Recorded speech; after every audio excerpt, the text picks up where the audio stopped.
Yo, yo, yo, what's up, everybody? I appreciate you guys working with us through some technical difficulties. If you're there, we're Real Estate Power Play. I'm Ronald. This is Marty Grisanti. And today we really wanted to have a conversation just about what we're doing in this time, right? I've personally, Marty, had a ton of conversations just in the last probably week and a half, right? Just about what it means to be in the real estate investing world today, right? When interest rates are going up, the times are changing, people are scared, people are afraid. People feel and know that a recession is coming. People in other areas of investing are already feeling it. Yep. And I think people are waiting for the ball to drop. And so I just want to kind of have a conversation on your thought process, where we're at, what we're doing in our business, and really for the audience to see kind of the different things that we are doing in our business. So I guess to start off, man, how are you? How are you doing? I'm good, buddy. I'm good. Yeah, everything is so far so good. I mean, yes, there is a little bit of certainly some maybe a little FUD, fear, uncertainty, doubt, right? But that's pretty regular, right? That you got to kind of get through that. And but it's talking to investors like you, it's talking to other, your business peers, your friends that are also real estate investors, figuring out, hey, are you guys quitting? Nope, we're not quitting. Okay. So, real estate investing continues to go on, right? Even when there's the lows and the highs of the market. So you just got to make sure you're doing it. Maybe you got to trim a little fat. Maybe you got to, go and do something a little bit differently. But no, so far so good. So talk to me about what's going on in West Michigan. Yeah, so I would say, one of the things that I think is happening that I'm seeing is one, I'm seeing more properties, but I'm seeing more people just kind of deciding to sit on the sidelines to see what happens. And I think that's part of that tightening process, right? Is when things get hard, right? I feel like everyone's been talking about a crash for a number of years, but not actually preparing for what that crash is going to look like, right? Oh, it could never happen. Supply is here. It's a seller's market.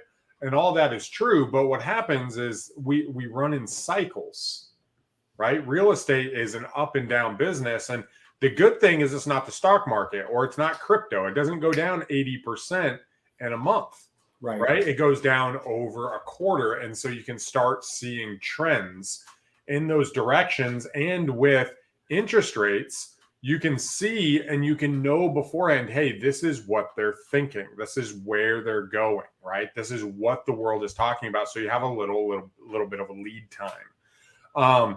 But in that's where people's emotions get afraid of them. And I actually just did a live video on analyzing deals and kind of my philosophy when it looks like that. But I'm excited because I know that during this time, the people who have had fake success and just ridden the wave, you just couldn't do anything wrong, they're going to get filtered out. The people who are over leveraged in their properties, they're going to lose the properties and they're going to get filtered out. The people who are arrogant and think that just because I win, or how do I say that? Just because I had some wins years ago means I'm going to win today. They're going to be filtered out because they're not sharp. They don't have that killer instinct, right? They're not the ones who are prepared, and anything that comes their way, they're just going to go and get it. They're lazy. They're not as aggressive. I might make 2 offers this week. It's like, no, we got to get in and be killers. We got to be deal makers. Those are the ones who are going to win. And that makes me excited because those are the people I want to be around. And it allows me to connect with and kind of filter out and really build that tribe with people around it. I want to connect with those people who want to do that. And so I'm fairly excited. It is tough. We are going to feel the pinch, but overall, I think it's going to be a huge positive thing. So, in New York, man, like with where you're at, I know you're focused on multifamily. Single family, you guys have got some flips going on. I know you guys have got rentals. What are you guys doing in light of what you're seeing, and what are you seeing from a wholesale and flip perspective? Yeah, so we are seeing a couple things. We're seeing that a quality product is winning still. We're seeing that you're still getting over asking in the quality for a quality product. I think gone are the days where the hasn't been touched since 1980 house that someone had been lived in for quite some time that goes to market and sells for 60 over asking. I think that's probably done for. But I think that still there's a large group of buyers. There's still those millennial buyers. There's still the low inventory, and that millennial buyer wants everything done for them, right? I know for me, I know for my wife, that's how we would want it. So, I think that the quality, having the job done to the full extent, there's still going to be a market for that. Unpack what a quality product means. Like, is that the service you're offering? Is that a certain type of rehab on a house? Like, what do you mean by quality product for the audience? Yeah, that's a great question. So a quality product is something that's done fully. And when I mean done fully is like it's been flipped, right? So as a flipper, it's been cosmetically updated to a professional level. So there's brand new countertops in the kitchen, new cabinets, there's new flooring throughout. It's obviously new paint. You have brand new appliances. So people, when they walk in, they just want to go, I know I'm going to be paying more. I know I'm going to have to pay extra, but I know that everything is done, right? Let's go into the bones a bit. The furnace is brand new.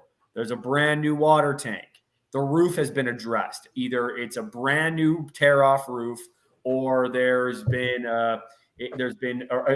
re-roofed, and brand new windows, brand new siding. So all the things that are something that someone might look at, and if it's not done to the full extent, it's not done to a professional level, they might have some apprehensions on paying that top price. But because it's done, I think it's Ronnie, I think it's something that people will just go, you know what, we don't have to worry about this for another 25, 30 years.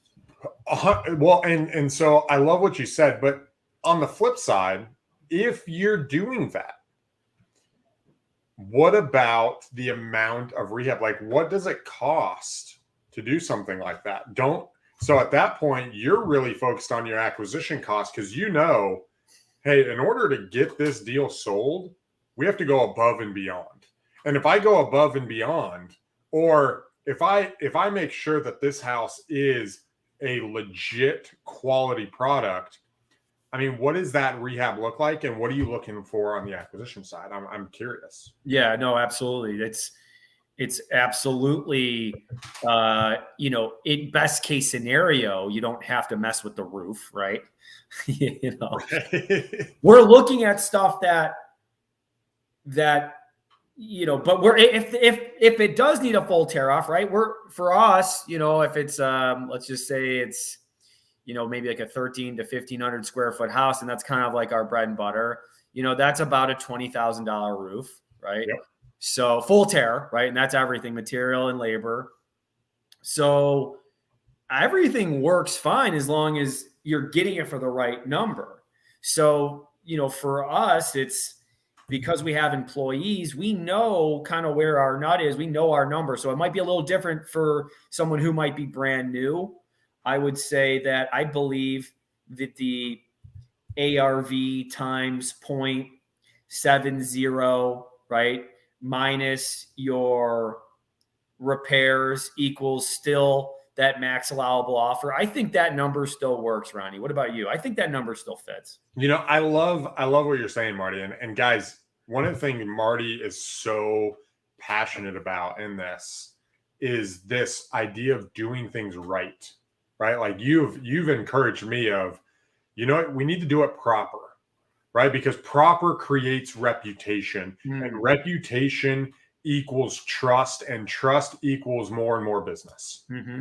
Right. And I love that. I love that that's where you're sticking. I think what that means is you demand even that level of quality from the people you're buying from in the formula, right? Where it's, yeah, this might be a great area, but that doesn't mean I can overpay and lose money, right? Yeah, it's in a great area, but I need to make sure this makes sense. And I think what it comes down to is that 70 cents minus repairs and your buy price. I 100% agree. I'm a little bit more on the side of, okay, what's my nugget? What's my cost? What's my best case and worst case scenario? And so when I'm buying something, I'm not just, oh, it's 70 cents, let's buy it, right? Because 70 cents on a $70,000 deal might not be that much money, right? Like it might not be that much money. But on the flip side, I might get, and I think you know this, is I might get a bigger property that a lot of stuff has been addressed that I might be able to buy a little bit higher, but I can do a quick turn. Instead of a 4-month rehab, it might be a month and a half, and it might be a $60,000 deal. Well, I'm willing to purchase that. So to your point is, yes, 70 cents minus repairs absolutely works. What I'm seeing is that wholesalers and people pushing out properties are still using what I like to say the top number with a bottom rehab. And that's causing buyers like myself to say, I'm going to hold off right now. So as a wholesaler, there's 3 things I would do to make a pivot. 1, I would start doing a range of ARVs to calculate worst case to best case resale in this coming market.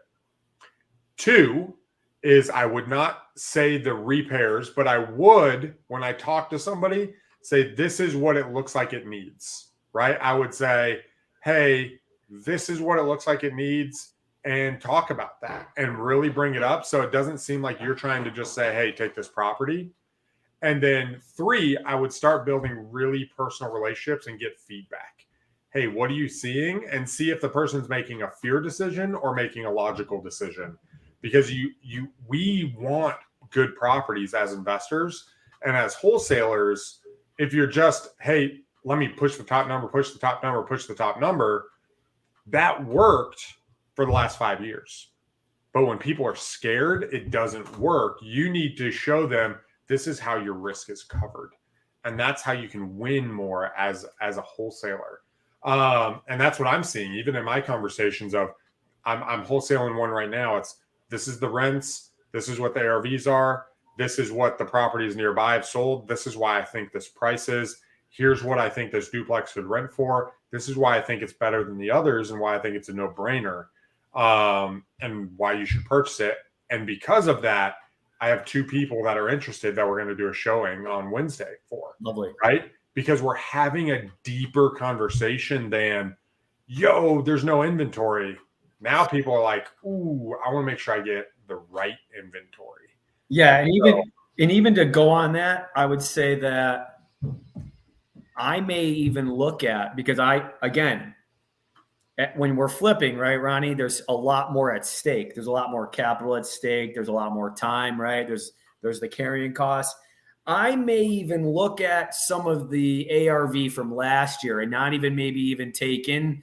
I might look at like a 18 months and say, I know that this did sell for X amount of money. I know that at the top this was selling for 400. I don't know if I'm going to base my number on that anymore. Yes.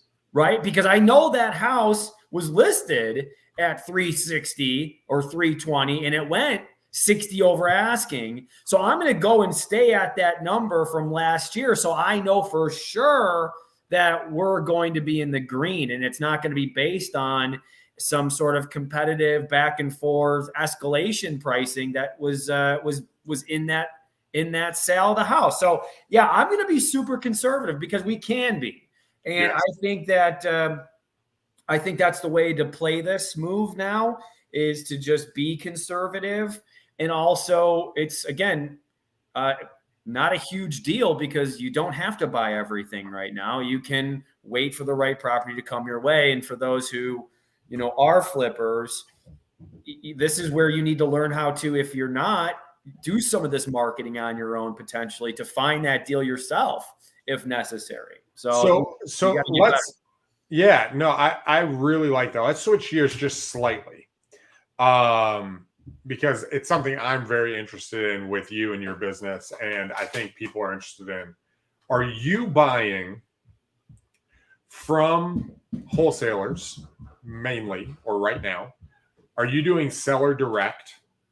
And if so, what is the activity level? What is the volume of activity that Marty and Matt and upstate home buyers is doing? Like, what does that look like today? Is it more than it was a month ago? Is it less? Is the conversation changed? Like, I want to know on the seller side with Marty and with what you're doing, what does that look like? Like, where are you finding and buying your properties? Yeah, I really don't think that part has changed a whole bunch yet. I think sellers still think that this is the top of the market and nothing's changed and they can get, everything they want for their house. And so I don't think that's changed quite yet. I think landlords have a little bit of an understanding of what's going on, but even they don't really see it yet. I think flippers and wholesalers know that there's a slowdown before anybody else does. And so, because you hear it from your agents, right? Flippers probably the number one because they hear it from their agents. Hey, you only got 2 showings so far when this had 20, something like this product had 20, maybe 5 months ago. So the activity hasn't changed. We're still very active on all of the marketing channels, which is kind of what I was talking about, Ronnie, earlier, when it was just the Marty show without you, buddy, for a minute, is that hasn't really changed, but I think it's still going to take Q1 of next year for people to really see that. I think we're in a real slowdown because, what about you? Do you think that I want you to answer your own question too, but do you think that we're in the recession world right now? Do I think we're in the recession world? I do think that we are in a recession world. And I think that when people are scared, having a filtering system to buy the properties that we really want is critical. I also think that buying them in the way that we want is critical. So I'll give you an example. I actually went live in my Facebook group before this, and I talked about, finding deals today is about figuring out what you want, right? So if you can ask yourself, like, what do I want? What types of properties am I really looking for? And then you can ask yourself, okay, this is what I'm looking for: location, style, whatever that may be. This is what I'm looking for. Then you can say, okay, who has those properties? Then you ask yourself, how do I connect myself with the people who have those properties? And then once I have the opportunities in front of me, which properties am I going to choose?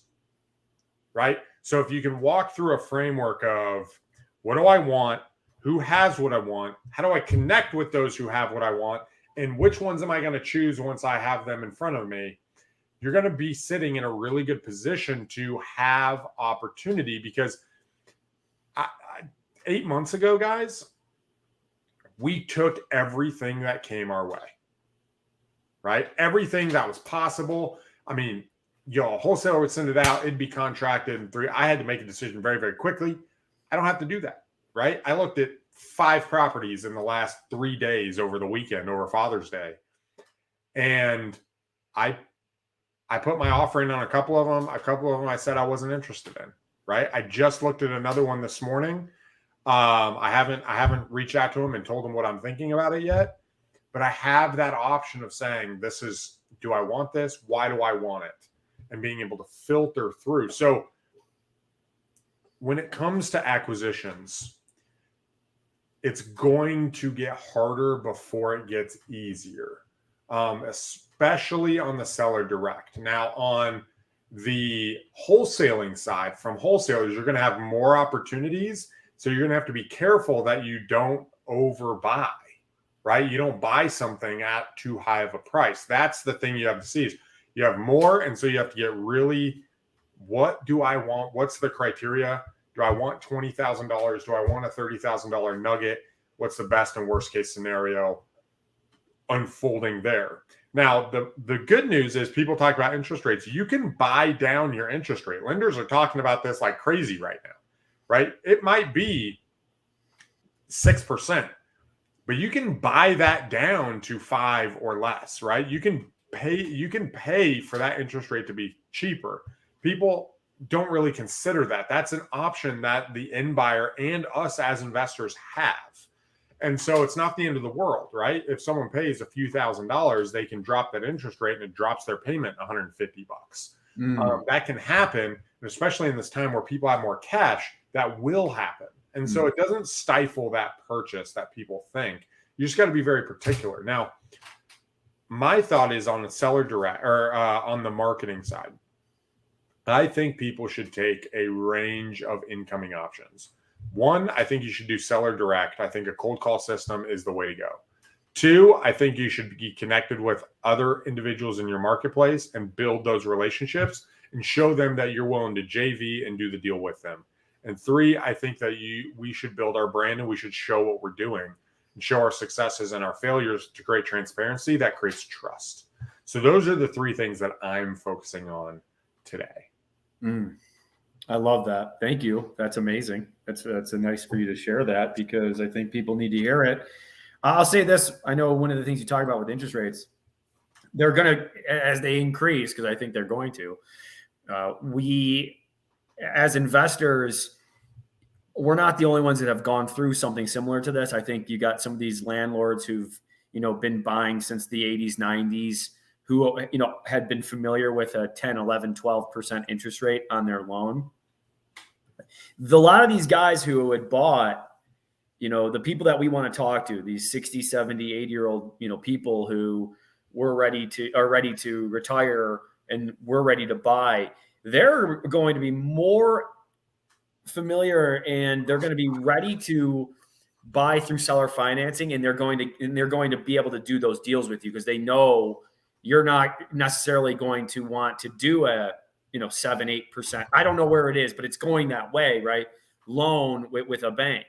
So because of that, I would say to really start to press for seller financing if you can, if you are going to be buying even a flip, you can get seller financing, with the rentals, of course, and have it long term, and really try to start understanding what that is and understanding how to sell that. But a lot of these people who are going to look to sell this way have bought this way. So I think that opens up an opportunity for people too, Ronnie. Yeah. So I think it was 5 years ago, I bought a house in Frisco, Texas, and it was a foreclosure.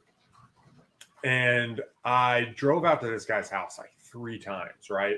He said yes, but he wouldn't sign the paperwork. I need to do it. So I drove out the next morning, and it was like an hour from my house. And I get there on the 3rd time, and I offered him, I was like, hey, I can buy it cash for this, or I can pay you $8,000 more if you'll seller finance it to me. Well, that $8,000 more actually saved me I think it saved me $12,000 overall, right? From hard money costs and all of that. And that's exactly what I did. I pitched owner financing. I paid his loan current. So I ended up paying, I think it was like $32,000 to bring the loan current. And I turned around and I flipped that house. And that was one of my best deals of all time after doing that. I think I made like $92,000 after it was all said and done. And one of the things that I learned in that scenario in Frisco, and it was this castle looking house. It was super cool. And took my family out there. We were doing the rehab and let the kids play around on the bed. You know what I'm saying? It was like a 5,000 square foot house. It's about the same size as my house now, but back then we were in a 1,500 square foot house. And I remember thinking at that point that, man, having the option and the tools to be able to offer different scenarios was so powerful, because it allowed me to say, do you want cash or do you want financing? And it changed the question of, do you want to sell to me, to which way do you want to go? And as we get into a tougher and tougher market, as deals, the good deals become harder and harder to find, the more options that we can provide, I think the stronger we're going to be, right? And I think that's why being connected to each other and saying, hey, what are you seeing? What are you learning? Hey, Marty, can you come help me close this deal? Hey, Ronnie, can you help me negotiate this owner financing? Hey, Mark, I'm trying to figure out how to follow up with these people and change up my process. Hey, so-and-so, can you help me do with my online presence and my testimonials? Like, what does that look like? What are you guys seeing? And the more that we can work together, that's going to cause us to be sharper and create a small inner circle that allows us to be better. And I think one of the things that I think is an enemy of that is I love playing around as much as the next guy, right? I like having fun. I like doing that. But if everyone's fluff and they don't actually address the real thing that they're nervous about or the real questions that they have, you're not going to get anywhere. We're all going to be laughing about how the market's going where it's at, where internally we're like, dang, I don't know what to do, right? But if we'll come out, right, like what's the book? The book Relentless, right? Like if you guys just want to win, you're going to be willing to say, yo, I don't know. Like, what am I did this, and I'm nervous. What should I do? And you're going to be focused on asking the right questions, talking to the right people, asking them what they're thinking, deciphering the information, and coming up with a plan in the scenario. And, I think back, and you watch that show, The Last Dance, right? Yeah. Did you ever see that? Yep. Like when Michael Jordan went out there,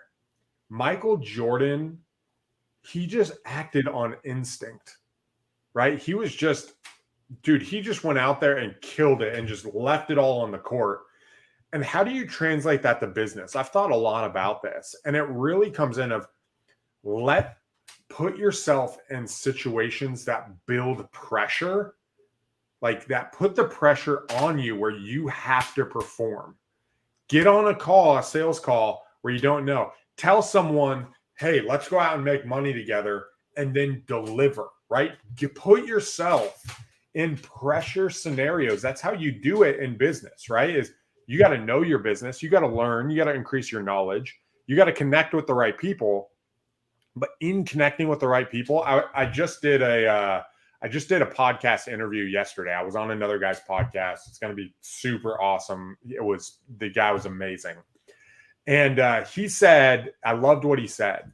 He said, people have to believe that your life is going to, or that their life is going to be better because you're in it. And when it comes to sellers and wholesalers and other people around you during this time, they have to believe that you being in their life is going to cause it to be better, right? If I meet with you once a day, it's because you believe that meeting me once a day is going to make your life better. If you meet with me once a week, it's going to be because you believe that is going to make your life better.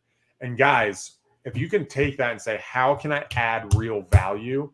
I think that's how we win. So I would ask just the audience and different people, sit down and ask yourself the 4 frameworks. What do I want? Who has what I want? How am I going to get connected to the things that I want and the people that have what I want? And once I'm there, what am I going to do to filter it? Right? Like that's the formula. If you walk through that, you can then start answering those questions and you can start walking down that path, and you have a roadmap to accomplish no matter how hard it gets. And then it's just, hey man, how much grit do you have? How much pain, how much pressure can you endure?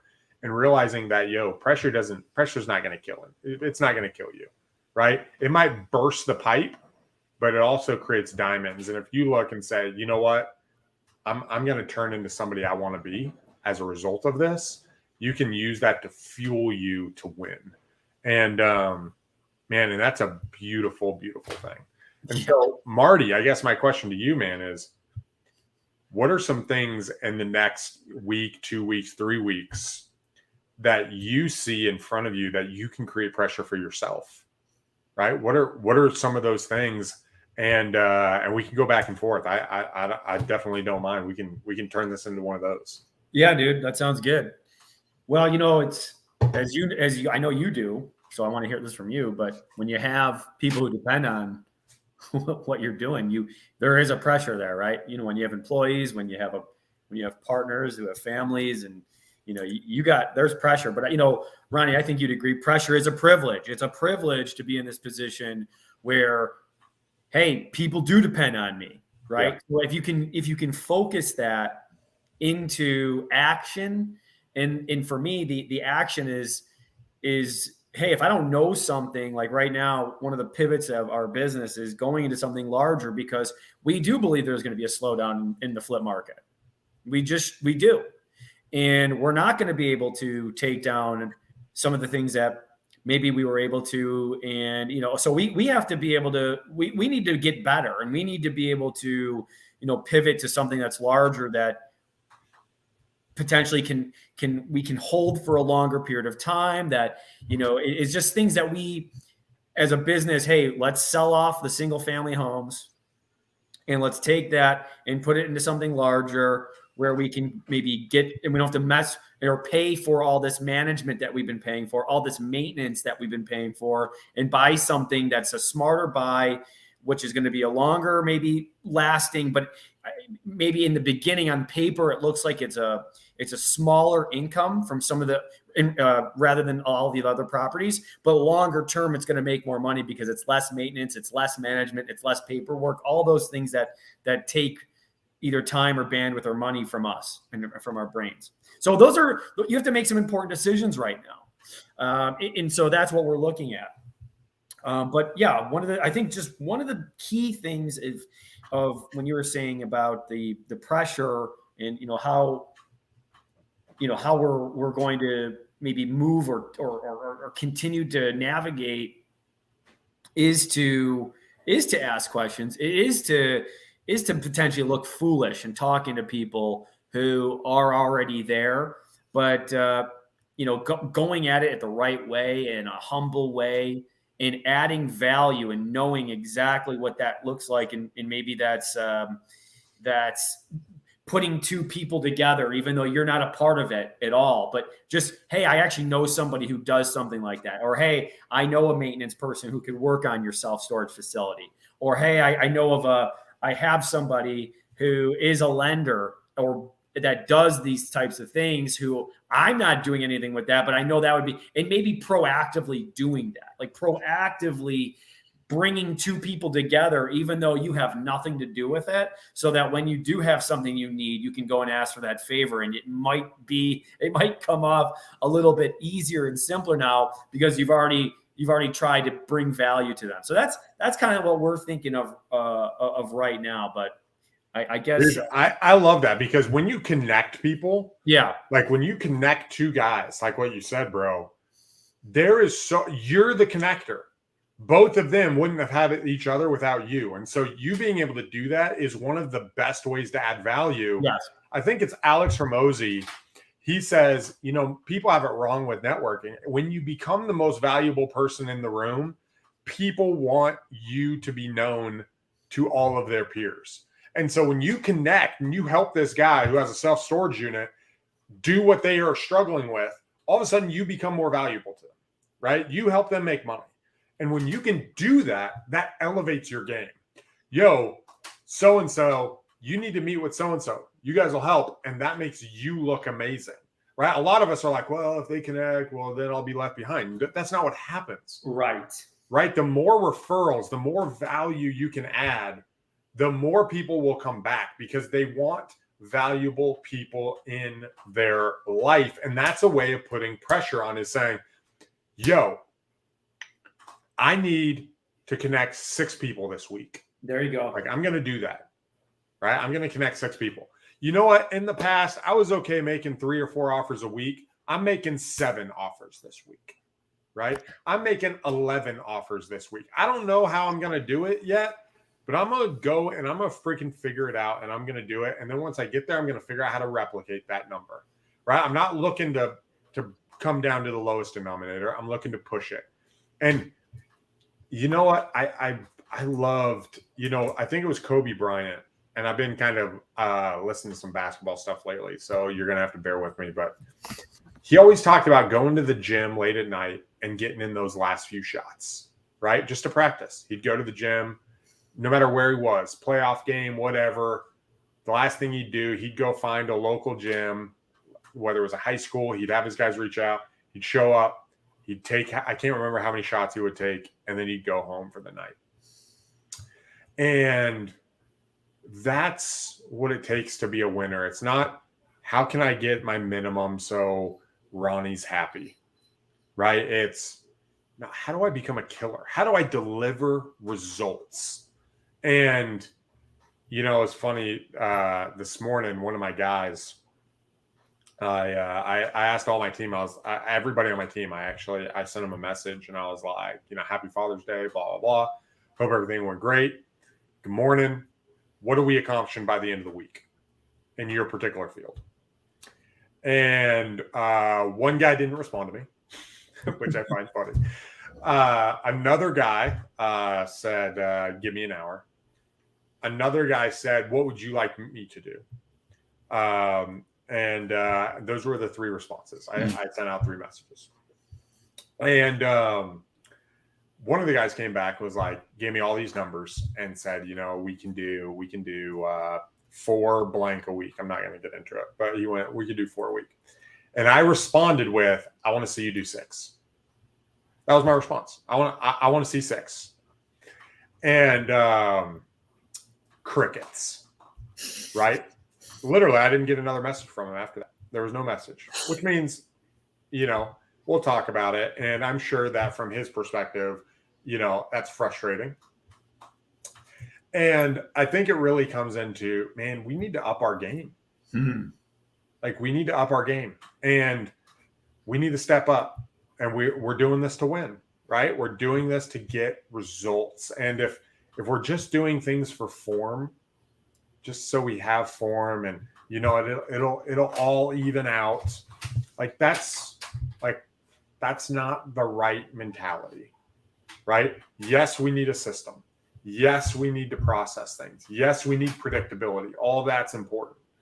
But we need predictability through conviction, and there needs to be this underlying fire when you're talking to people, because that fire, people can feel it, right? When we talk, I can tell when Marty's on fire and when Marty's not on fire. You can tell if there's a burning hunger underneath. When I speak to Gabe or Mark, I can tell when there's a fire there, where it's like, yo, this is what we're doing. I'm excited. I've got stuff going on. I'm on my game. And the question is, and only we can answer this. And guys in the audience, outside of this, is, are you on your game? Right? Are you learning? Are you getting up? Are you doing your push-ups? Are you doing your workout? Is your mind right? Are you hungry? Right? Outside of that, are you going to make mistakes? Yes. Right? I loved what, and you made some quotes to him, but Tim Grover, right? In his book, Relentless or Winning. Relentless. He's like, I'm okay with a bad game, but it's my job to make sure 2 bad games don't happen. And I think that's the thing is, yo, get out there. If you screw up, who cares? You ate it, right? Own it. You know what? I effed up this time. Get out there and don't F up again, right? Get up there, figure out what went wrong, and change it. Don't let 2 months go by. Don't let the person on your team down by a lack of activity, right? If you're going to do something, communicate it. Let them know You have some teammates out there and you have people relying on you. My teammate relies on me. I rely on them. And if it ever gets to a point where it's like, yo, bro, what's going on? We need to have a timeout and we need to sit down and we need to discuss it. And that might be a really, really tough conversation, especially in these times. But guys, in recessions, you can acquire the best talent and you can take care of them. I tell you what, people are going to be filtered out and talent is going to look for other talent. So be at the top of your game because you'll be able to partner with some of the best dudes. They'll be able to come to your team. It'll be awesome. Do not decrease your marketing. Use as much resources you can to market and talk to as many people as possible. And you will feel resistance and that will suck. But if you can do it, you will establish so much market share. It's unreal. If you're doing content, do more content. If you're trying to buy more properties, talk to everybody you know. Let every realtor you know. Let everybody know. You don't know who's going to shake out and who's going to be there and who's not. But if you stick around and they stick around, you'll be tight-knit and you'll have a larger opportunity on the other side. There's a pinch, but we'll be able to win. And I'm super passionate about that. I think that's freaking amazing, bro. So, no, that's awesome, Ronnie. I think that's great advice. I think that's good. That's exactly what people need to hear. Double down. And I think there's a lot of people who will, it's just the market. That's what happens. There's going to be people who don't cut it, and it's just the way it is. And yep. You know that it's something that you have in you, like in regards to it, like I'm worried, right? So I'm very worried. And I believe that's also, if you're worried, you don't have to worry. And right. I think that's for everybody that you need to hear that, if you're not worried, you need to worry. You have to have a little bit of paranoia. You have to have a little bit of paranoia, and you have to, be wondering if what am I doing is enough, to a point where, as I'm interviewing people and I'm talking to people, people that have had success and have had multiple levels ahead of me, there's one common denominator, and it's urgency. Yeah. So you need to be frantic to get better. And it's having people around you that can hold you accountable to say, hey, this is what you said you were really worried about. And it's not just apologizing because you said that, I'm not getting it done. It's okay. That doesn't count. The apologies are not going to work anymore because you know what you need to do to get better. And you already know that. The apologizing is the easy way out. And that, when I was hearing that from people, that was a wake-up call for us, because we're like, hey, I know what we're not doing right. We're apologizing for it profusely, but we're not getting better. So in parts of our business, you're right. So obviously some parts are great, and then some parts, it's like, hey, you said you want to be a self-storage guy. You say you want to be a commercial, you want to have commercial stuff. Well, one of that thing, Ronnie, was what you were saying is, getting on the phone and not knowing what you're talking about and getting punched in the face a bit. And it's not punched. It's more of just hearing what real business owners, real investors who have bought these types of properties before, they're like, here's one. This is great. I was talking to somebody. It was a cold call, and I was calling about one particular self-storage. It looked like it was one, but it was actually, he owned the industrial park. Okay. So I was saying, yeah, I'm interested in 123 Main Street. And he's like, yeah, what about it? And I go, well, I'm interested in making an offer. He goes, well, there's different parts of 123 Main Street. What part? Well, the self-storage. I got a number of self-storage here. How much square footage you looking for? Well, I'm actually just kind of, I'm not prepared. I'm not prepared. But guess what? It was great conversation to have, because now if I do make a call like that again, I know what to say, what to ask for. So yeah, did it hurt a little bit of my pride for a second? Sure. Do I care? No, because I'm so glad he took the time to at least pummel me a bit instead of just hang up on me. I wouldn't have learned anything on the hang up, but I learned a lot from the pummel. So Yeah, if that helps anybody, I'm getting them daily. It's not like this doesn't happen to somebody like me or Ronnie. This happens constantly. 100%. Right. You got to be willing to, ask questions to figure it out. And yes, they may think that, who is this person? Well, guess what? Be prepared, because I am hungrier than you. I know I'm hungrier than you. So anyway, that's what I wanted to leave people with, because I love that, guys. If you are liking the content, please give us a like, a share. We come out with our podcast every Thursday. It comes out on Apple, iTunes. We get more stuff just like this, and we're talking about wholesaling. We're talking about fix and flip, lease options, all the different strategies that you can take advantage of for the market today.